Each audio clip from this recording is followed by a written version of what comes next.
Do you love Charlotte Mason's methods and principles, but you also find some truth in other principles or methods such as classical model of homeschooling, and you're wondering if you can blend the two together?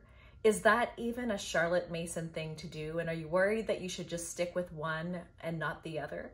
Well, I am blending both classical and Charlotte Mason, as well as a few other homeschooling methods in our homeschool, and I believe it works really well. So if you want to know how I do that and what does Charlotte Mason really have to say about it, stick around. I have read Charlotte Mason's volumes, and I don't mean books about Charlotte Mason. I don't mean books by Karen Glass or books by Susan Schaefer Macaulay. Although they are wonderful books, those are people who have interpreted Charlotte Mason's principles. And I think it's best, if you want to understand Charlotte Mason, to read her words. So I have done that. And by going through her volumes, I truly believe that Charlotte Mason's books are really principles that are meant to be followed in a broad way. They are not strictly defined in a very narrow way, and that there is no one method and one way to follow Charlotte Mason's methods. And in fact, I believe that Charlotte Mason is a classical model of homeschooling, although she does have some unique differences. But Charlotte Mason's methods have the same goals as the classical model, and that is to help guide children and students into developing their own way of seeing the world, of relating to the world, of not just being spoon-fed information, but being able to explore great works, great thoughts, nature and the world around us, and be able to see and interpret it for themselves without too much interference from the teacher. So that is Charlotte Mason's method, and I'm not going to go into that in detail. I have many videos about Charlotte Mason's method. But that is also what the classical model teaches. Now, I had a wonderful question from a viewer that was asking how to incorporate, or how do I incorporate the classical model in our Charlotte Mason homeschool in terms of narration. And there are a lot of differences, but there are enough similarities where you can really combine the two. Now, Charlotte Mason has an excellent goal, an excellent purpose in developing her principles for education. And the classical model, they share that goal. But just because you look at the end goal and say, well, Charlotte Mason's goals are honorable and true and wonderful, so that must be the right method to choose, doesn't mean that all of her methods are the exact formula to get you to that end goal. They both share the same end goal, but they both can be incorporated together to achieve that end goal.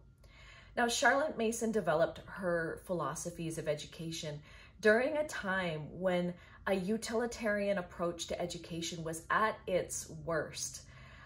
At the time in Britain, schools were being formed in order to pump out students to become soldiers. They were trying to develop students to be able to work for the British government in the army as soldiers, and that was what she was up against. She did not want cookie cutter children all being taught the very same things, not to think for themselves, but to think in line with the country and with the government. She wanted children to be able to see the world for themselves in a unique way and to learn from great thinkers, not just what they thought children should know. And that is a remarkable, she was very unique at that time, and she was really cutting edge and going against the grain. But the classical model, which has been around for a very long time, now the neoclassical model of homeschooling has only really been around since the early 1900s. But the classical approach, as developed as early as Aristotle and Plato and onward, if you look back in their history, had that same idea that they wanted children to be able to, or they weren't even actually teaching children back then, they were grown men. But the model has been developed so that students would be able to learn by looking at the world around them, by reading great works, by studying nature, and being able to develop their own strong arguments and their own strong opinions. And so the classical model and Charlotte Mason are very much compatible, and I believe they work very well together. Now, the classical model, I believe, in terms of curriculum, has some wonderful strengths that the Charlotte Mason model, I have found overusing it this past year, at least in terms of curriculum, not Charlotte Mason herself. She is not herself falling short, but curriculum writers have been falling short in that there is not clear enough guidelines in how to train up your students to excel in things like writing and oral, like public speaking, and developing concrete ways of putting together really well written work. Now, I believe, and I've read and I've shared it in other videos, I'll see if I can find the quote and I'll put it up here. If not, well, I'll just try to find it and put it up here. But Charlotte Mason, in a nutshell, doesn't want the teacher to spoon feed their children information. She doesn't want us to pre-chew and pre-digest material and then spoon feed them the facts and tell them this is what you need to know, memorize this or learn this, fill in the blanks. She wants them to read and learn from the great authors and artists and writers and thinkers out there directly. But how a lot of Charlotte Mason curriculum writers and homeschool teachers are getting confused is that they believe that that means don't get involved at all. Say nothing, stay silent, don't say anything. Let the child just read this really complex literature and let them pull out from that what they need to know on their own. Let them narrate back whatever comes to mind and don't show them how it should be done grammatically or better or worded in a more mature way. Let them just figure that all out on their own. Well, that's where the classical model, I believe, differs and has some strengths that work well with Charlotte Mason's method. But also, I want to say that I don't believe that Charlotte Mason intended for us to do it that way. So Charlotte Mason's educators in her schools were trained educators. They actually had a background in mathematics, in science, in literature. They had all of this knowledge, which they used to help guide their students. They weren't just saying, write any kind of sentence or say any kind of sentence at all, and that's great, check, you've done it, wonderful job. They would make corrections. They would model what a great narration would look like. And these things did happen, and you can see snippets of this in Charlotte Mason's writing as well as in her parent union school, their articles that they had written. There would be some correction, and that is perfectly okay. That can be done within Charlotte Mason's philosophy. Those things don't go against Charlotte Mason's philosophies. What the classical approach wants us to do as homeschooling teachers, and the classical approach also sees the teacher as the guide, not the teacher. We aren't teaching them, we're guiding them. So it is the same idea of what we are meant to do as the homeschooling parent. Now, what the classical model says to do is that we are to model what excellent writing looks like, what an excellent oral narration should look like.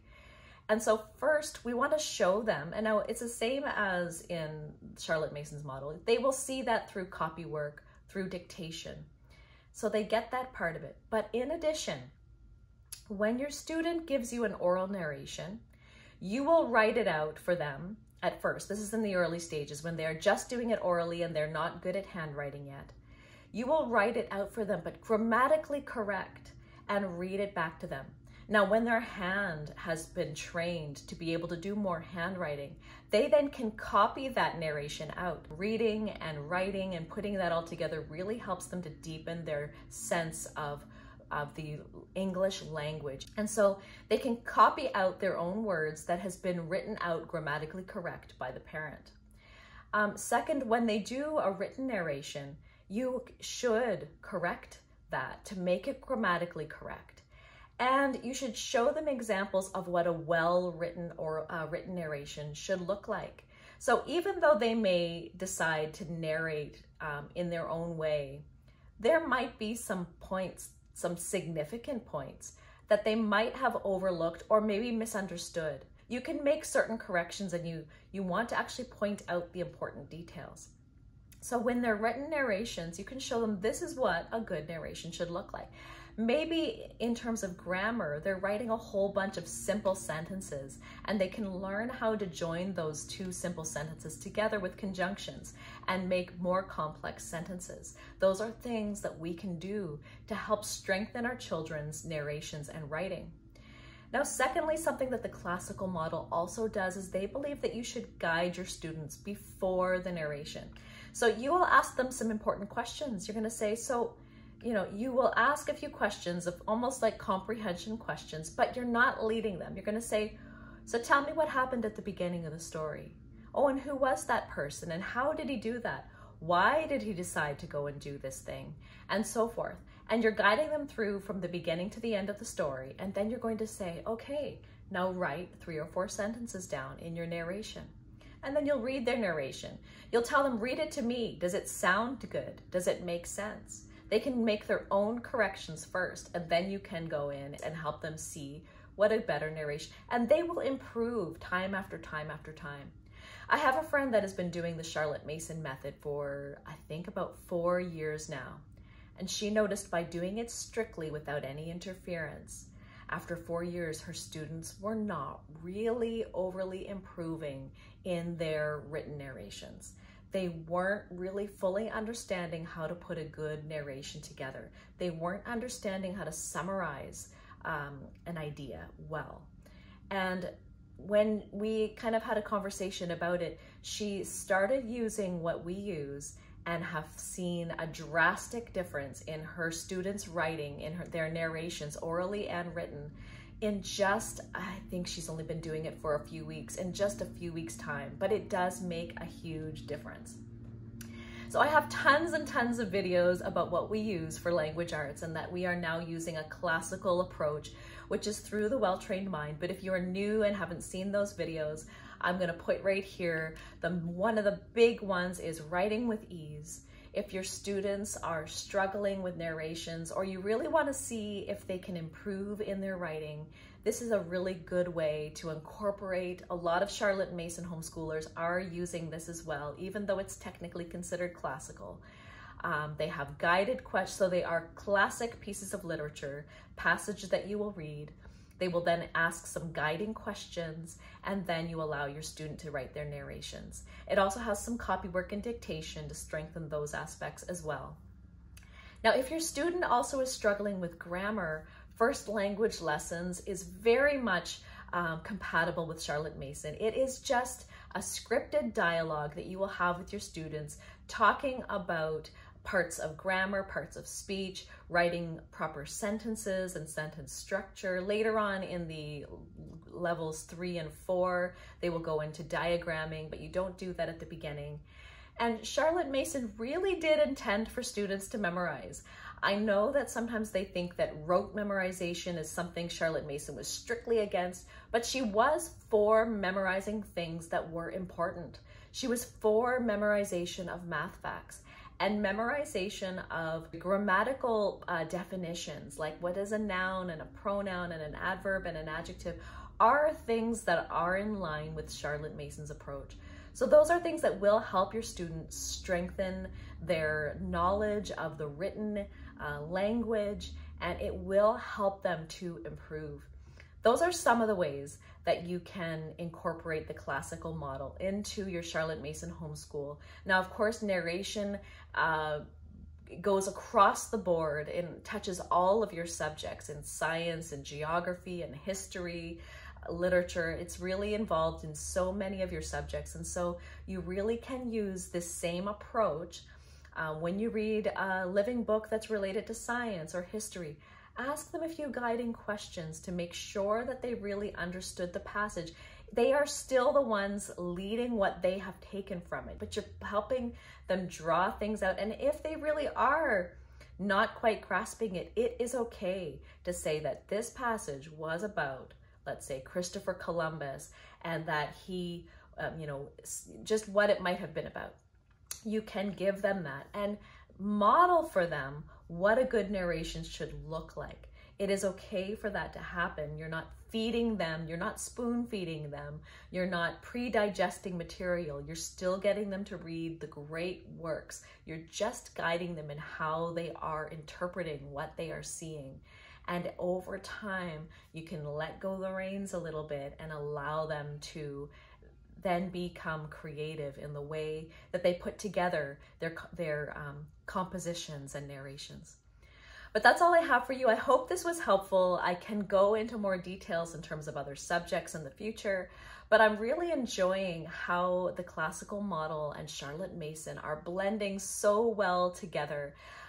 Next month, the Alvieri is going to be releasing all of their lesson plans. So I am so excited to dive in and see what they have for us. And I will be coming out soon as I get the lesson plans out from the Alvieri, what exactly we will be using, how I will be incorporating the classical model and Charlotte Mason in our final curriculum picks for 2024 and 2025. So keep an eye out for that. If you haven't subscribed to my channel and you want to see exactly what I'll be choosing to blend those two wonderful homeschooling philosophies together, subscribe, like this video, and I will see you in the next one. Bye.